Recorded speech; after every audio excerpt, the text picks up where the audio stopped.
Guys, Josh from SoccerReviewsForYou.com, bringing you a retro unboxing plus on-feet video of the Adidas F50i Tunits. Now keep in mind that these videos require a lot of time, effort, and money to hunt down some of these older models that are pretty difficult to come by. So if you enjoy the retro unboxing series on my channel and would like to see it continue, be sure to support this video with a like. It would be greatly appreciated. So as you can see, this is the box itself. It's white with your black Adidas stripes. You even have a top and bottom view of the shoe on either side. It is also a drawer style box, so we'll pull the drawer open and you can see what you get on the inside. Of course, they include the shoes themselves, which are pre-fitted with the firm ground Tunit studs, which you guys will get a look at in just a second. Along with the firm ground studs, you get the Tunit hard ground studs, which are red in color. The box is even still sealed, which I'm kind of surprised about. And of course, they also include the soft ground studs, again sealed box, and I'll show you what the soft ground and the hard ground studs look like on the Tunits later in the video, so be sure to stick around for that. Along with the extra studs and the shoes themselves, they include the 3-in-1 stud tool. It is metallic gold in color. It's made out of plastic, and you can see that you have a stud tip tool for the hard ground, firm ground, and soft ground studs, all color coordinated, so if you can't read, you can just match up the colors and go about your day. So we'll get the shoes out of the box here really quickly so we can get a closer look at them. Personally, I'm a really big fan of how this particular shoe looks. And here they are, guys. This is the F50i Tunits from 2009. Now, for the sake of making this video as smooth and seamless as possible, I've always called this particular model of the Tunits the iTunit, just because it's easier to say than the F50i Tunit. That's a little bit awkward to me. So for the remainder of this video, whether or not you believe it is correct or not, I'm going to call these the iTunits. Now, the iTunit originally came out, or was unveiled anyways, in May of 2009, I believe, and then kind of went on sale. You could buy them anyways later that summer. And basically this shoe ran its course up until the World Cup in 2010, where it was swiftly replaced by the Adidas F50 Adizero, the original model. And obviously since then, Adidas has taken the F50 line in a completely new direction, which also means that this was the last interchangeable stud Tunit model that Adidas ever put out. So the Tunits as a whole started off in 2006 with the F50.6, ran for about 4 years, until we got the F50i Tunit, and then, like I said, they kind of ditched the concept altogether, which is kind of an interesting thing, because when it did come out in 2006, Adidas was really pushing this concept on people, and it just never caught on for a couple different reasons. I don't really want to get into too much detail on that, but I will say that I do think that this is a good idea. I do think that another company should give this a go, or even the same company if Adidas wants to try it again, because I think that there is some merit to this particular concept. The problem was that it was never executed in a way that was not, I don't want to say that it didn't perform well, I just think that there was too many issues with the product itself. You have moving parts on a product, it required a lot of maintenance, it required that you made sure that every single stud was tightened up to a perfect amount, not too tight, not too loose. After every hour or so of use, it was very easy to lose studs. It was very easy to over tighten and strip the studs themselves so it wouldn't work anymore. The chassis never were flexible enough, and of course weight becomes an issue as well, because you have all these moving parts, because you have all these metal parts, because pieces have to attach and unattach to the studs in a way that is strong enough to withstand playing soccer in them. It just didn't make for a shoe that could or had potential to be lightweight, I should say. So while it is a cool concept, while it is a good idea, like I said, it was never executed in a way that was attractive to the main markets, I should say, or to the mass market.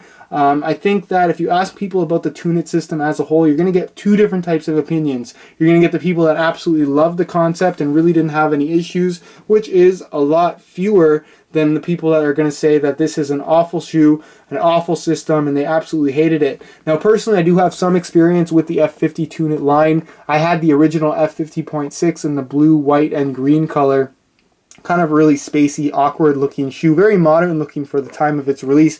But anyways, I had a negative experience with that shoe. I'm not going to lie to you guys. I did have issues with stud pressure in the heel. I did end up getting a bruised heel injury, and it was out for about a month or two just because of the lack of cushioning. That was a slightly different setup than this one, but nonetheless, it was an injury caused by the shoes themselves, which I haven't really had issues with since then. And then the other issue was, like I said, losing the studs. It was very, very difficult to keep the studs at kind of an optimal tightness. You had to check every individual stud very, very often, and if you didn't, you were bound to lose studs. That's just how it went.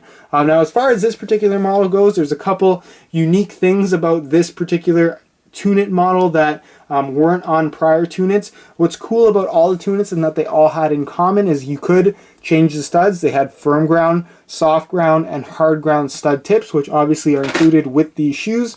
And you also had the option to simply buy uppers.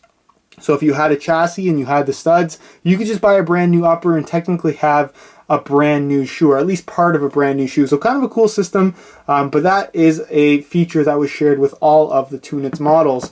The F50i Tunit was the first Tunit model to feature a sprint skin synthetic upper, which obviously Adidas has again recently ditched. But basically the sprint skin synthetic upper was a single layer synthetic material that made up the entire upper that was designed to provide a premium barefoot touch on the ball. And because you didn't have those extra layers, it was one single layer all the way through. It just made for a very, very responsive feel. And in comparison to the sprint skin that we saw later used on the Adizero models, this is a little bit softer and a little bit thicker in my opinion. And I actually really like how this feels.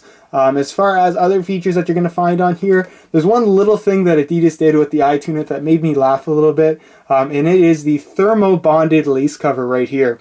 I thought it was always very, very funny that they made this thermo-bonded kind of name on the shoe. They made it a really big deal in the press release, and that, oh, the lace cover is thermally bonded to the upper in order to ensure a seamless type of feel. Covers your laces, you get a nice clean strike on the ball, and you don't have those seams from the stitching that you would normally have. But if you look over basically right at the end of the bond, you're going to find stitching, and then you're going to find stitching going up the side of the shoe right here. So I thought it was kind of funny that so close to this bonded area that they made such a big deal out of, they had stitching right there, which again, just kind of a silly little thing for me. Again, you can't really fault Adidas for it, but that's their design. I just thought it was kind of strange that they made this whole bonded thing such a big deal as far as the overall design goes. The finish on the upper is more of a matte finish. It's very, very slick. You're going to find these little kind of textured lines right here that provide a little bit of additional grip on the ball, but for the most part are most likely not all that noticeable when you are actually playing. And then you have these kind of this eye graphic going on the instep, which again features a slightly stickier type of texture to it, and that should impact the touch in a slight way, just as far as providing a little bit of additional grip on the ball. As far as the colorway goes, for those of you wondering, this is the light scarlet, white, and gold colorway, and I really like the finish on the upper with this gold accent. It looks really, really good against the red background for the shoe itself. I really like how the graphics are positioned with the Adidas stripes running down the outside and back of the heel, and then of course your gold F50 branding. Moving on to the heel, that is where you're going to find your clear plastic external or heel counter, if you will. I'm not sure if you would call it external since it's the only piece of material there. Again, I don't have any experience with this particular type of material. To me, there's some little gritty texturing right here on the inside. You guys can see my finger right there, and it feels relatively rough. So as far as blistering goes, I'm not sure if this would cause issues. You can see that the seam there on the inside is not all that great, and when I see this, this really reminds me of the Diadora Cambio, which is a shoe that I did an unboxing of not too long ago, and after wearing that shoe a couple of times, I have to say that something like this really doesn't impress me, and it's not something that I would honestly be excited to wear just because of this plastic on heel direct contact that you would get because of this particular design. With that being said, it does feel very, very solid, and I'm sure stability in the heel was not an issue whatsoever. It does feature a central lacing system for the shoe itself, and as far as the inside goes, there is a removable insole. Apart from the chassis, the insole that it comes with is the Comfort insole. You can see you have your Tunit branding right there. There's a little bit of extra foam right here in the heel that is obviously a little bit visible. It kind of bumps out, as you can see. You got a mesh liner on top, and it's a thick layer of red foam. Again, you got that extra foam right here in the heel to reduce as much stud pressure as possible. Then you have a harder, much denser foam than you would normally find on an insole going around the outside here, again covering the areas where the studs actually screw into the chassis. Now what I can't show you unless I take the shoe apart, which I'm going to do in just a second, is the chassis on the inside of the shoe. Basically it's a plastic sole plate, or a footbed if you will, with screw-in points. You're going to have 4 here and 6 in the forefoot for these studs to actually screw into. And then of course there's an outside base for the shoe itself, which is completely translucent. You guys will get a better idea of what I'm talking about in just a second when I actually deconstruct the shoe for you. But just so you guys have a good look at this, this is the firm ground Tunit studs, if you will. They're about average in length, like you would expect from a pair of firm ground studs. They're conical in shape. They have these black plastic tips, which to me look pretty cool, and overall perform decently well on firm natural grass playing surfaces. The Tunit stud layout really never changed from 2006 to 2010. They kind of kept that design pretty much the same. So for the most part, you could use the same Tunit studs from 2006 on the 2010 version of the F50 Tunit. So that's pretty much it as far as all the tech specs go and what you can see on the outside without taking anything apart. And next we're going to take the shoe apart a little bit and get a look at the guts. For those of you that are unfamiliar with the Tunit stud system, basically each of these studs screws in and out of the sole or the chassis of the shoe itself. You can see that they are conical in shape, but there's these 3 little triangular slits in each individual stud that match up with what you're going to find on the stud tool itself. So basically you would put the stud tool on, screw it to the left, and that is going to allow you to remove the stud. You continue to unscrew it until it's completely unattached from the shoe. You can see, again, it's just a little screwed tip right there, and you have this little kind of clear plastic area just to act as a bit of a spacer to allow to have that proper length for a firm ground stud. And you can see, of course, you're left over with a little port there where the stud would actually screw into the shoe. Alright, here is a look at a completely deconstructed pair of iTunits. You are left with an upper, and like I said, you could buy brand new uppers if you wanted to. They were sold separately, which is kind of a cool concept because you could technically have a brand new shoe for an upper that I believe was under $100. They weren't dirt cheap, but they weren't as expensive as buying a brand new pair of high-end shoes. And like I mentioned, the entire base of the shoe is made from plastic. It's a much softer plastic than you might expect, and really doesn't provide much structural integrity to the boot. All of that structural integrity is coming from the stud chassis. Now this is made from a much more solid plastic material. It's extremely rigid in the heel area, but still relatively thin. And in terms of weight, this is where the majority of the weight of the boot is being made. And even this thing on its own is not very light at all. It's a lot more flexible in terms of the plastic here in the forefoot. But what I know was an issue across the entire F50 Tunit line, whether you're buying a model from 2006 or the model I have here from 2010, the stud plate cracking or the chassis cracking was always a very, very common issue, mainly in the midfoot right here where it transitions from a flexible plastic to an incredibly rigid plastic. And then of course you guys can see that there are little screw-in points for all of the individual studs, 3 in the forefoot and 4 in the heel area, and you can see that these little extension pieces as well, that is so you can see these little clear areas clip right in there and lock in place so the stud's not spinning around on you or anything like that. And then of course they did include the insole, but you could put any insole if you wanted to. I've already showed you guys that, not going to go into too much detail. And then of course here are the firm ground studs, just from one shoe of course, nothing too fancy. Next though, we're actually going to take a look at what the soft ground and the hard ground studs look on the shoe. Alright, here is a look at the hard ground and soft ground studs for the F50i Tunit. Now the red ones right here are the hard ground studs. You can see that they are relatively short in length and also feature a larger surface area at the tip in comparison to the firm ground as well as the soft ground studs. Now the reasoning for this is that if you are playing on hard ground, you don't necessarily need the studs to dig in all that much, and they're not going to be able to because at the end of the day, the ground is hard. So you have a larger surface area and a shorter stud. You're still going to get that grip, but you're not going to be uncomfortable, and that's really the basis of any type of hard ground stud pattern. This is also probably the most uncommon type of stud you would see people using with the Tunit system in general. Next is the soft ground stud layout, and basically what Adidas provides you as far as soft ground studs, they provide you with just enough studs to make a standard 6 stud soft ground configuration. So you have 4 in the forefoot, 2 under the heel, and then they give you these little circle spacer things, I guess you could call them. They're basically just flat pieces of steel. They're not really going to provide any kind of traction. They're there more or less just to plug the holes that would normally be left open by the studs. Now what's cool about this particular system from Adidas is that because all of the studs fit in every single slot, you didn't necessarily have to use only the hard ground studs, only the soft ground studs, only the firm ground studs. You could really make your own stud configuration with all 6 studs, 6 slots in the forefoot and your 4 slots in the heel. You could put whatever studs you want. So if you wanted to have a soft ground stud pattern, but instead of using the spacers, you could use the firm ground studs and have somewhat of a mixed sole. I would also argue that the F50 Tunit system could have inspired the whole mixed sole, soft ground pro type of stud pattern thing that is now the latest craze. You're going to be hard pressed to find a standard 6 stud soft ground configuration. Everything is mixed sole now, and I think that the F50 Tunit system is partly responsible for that.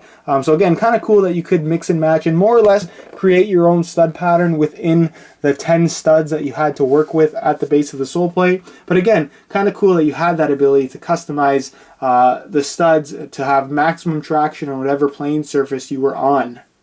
Like I mentioned earlier, one of the reasons why I think the Tunit system went away and Adidas didn't really stick with it is because there's very little potential for this type of layout to get lighter. So I'm going to weigh this for you today in real time. Keep in mind that this is a brand new pair with the firm ground studs in a size 9 US. We're going to throw it on the scale, and you can see that these guys weigh in at 10.6 ounces. So while that isn't heavy, I suppose something like a Copa Mundial from Adidas does weigh a little bit more than that. I think that Adidas's main goal with the F50 line was to promote it as a speed boot, and obviously at 10.6 ounces, competing against what Nike had at the time and even what Puma had at the time, the F50 line was significantly heavier. And I think when people buy a speed boot or buy into the idea of a shoe that is going to be more designed around quick changes of direction and quick acceleration, they want it to be as light as possible. And like I said, this type of design really doesn't lend itself well to shedding any kind of weight, because the more weight you take off, the worse the durability is going to get. And when you have moving parts, it's extremely important that the durability is as good as it can possibly be. Alright, here's a look at the Tunits on feet, and from a visual standpoint, I quite like the look of this shoe, especially in this red and gold color. It looks absolutely amazing in person. I like the modern design that has some fairly subtle touches. There isn't too much going on, and for that reason, like I said, really like the look of this particular shoe. In terms of the fit and feel, they definitely do run true to size. I'm wearing my usual size 9 US, so should you come across a pair, they do fit true to size, if you were wondering. And in terms of the overall width, it's not a particularly tight-fitting shoe, so as long as you don't have excessively wide feet, they should fit you pretty well, and I'm fairly pleased with the overall fit of the shoe. I don't feel like there's any extra space at any particular area of the foot, I should say. The one thing that I would comment on is the slightly unnatural flex profile of the sole plate. It is awkwardly stiff, mainly in the midfoot, forefoot area, which is something that I'm not too big of a fan of. And when I do flex my foot, I do notice a lot of extra pressure in the heel area. This could be due to just the stiffness, or also could be due to the lack of liner in that clear plastic area at the heel. Of course, I've never actually worn these, so I couldn't really tell you if blisters are going to be a problem or how much break-in time is actually required. I'm just telling you how they feel from right out of the box, but for the most part, I like how they look. They fit pretty nicely, just a slightly awkward amount of stiffness in the sole plate itself. Alright guys, that's it for my retro unboxing of the F50i Tunits from Adidas. To me, this is a very good looking shoe. I think that the whole concept of the Tunit system, having those interchangeable studs, is still a good idea. It just wasn't necessarily ever executed properly by Adidas, but I definitely would like to see a company, whether it be Adidas again or a new company, have a go at the concept of a modular soccer shoe, because I think it does have potential to be very, very good if they can get the design down, and that obviously is the tricky part. If you guys do have any questions regarding this particular shoe, feel free to leave a comment down below, and I definitely will get an answer out to you. Also, be sure to leave a suggestion down below. Let me know if there are any other older models that you guys would like to see me bring in, potentially do a retro unboxing of. I'll leave a couple annotations on screen to other retro unboxings that I've done that have been pretty popular from both Adidas as well as other brands out there. So be sure to go ahead and check those out. If you enjoyed today's video, be sure to support it with a like. Subscribe if you haven't already for daily videos on all the latest soccer gear. You can find all of my social media information down below in the description as well. And other than that, guys, hope you enjoyed today's video. And as always, thanks for watching.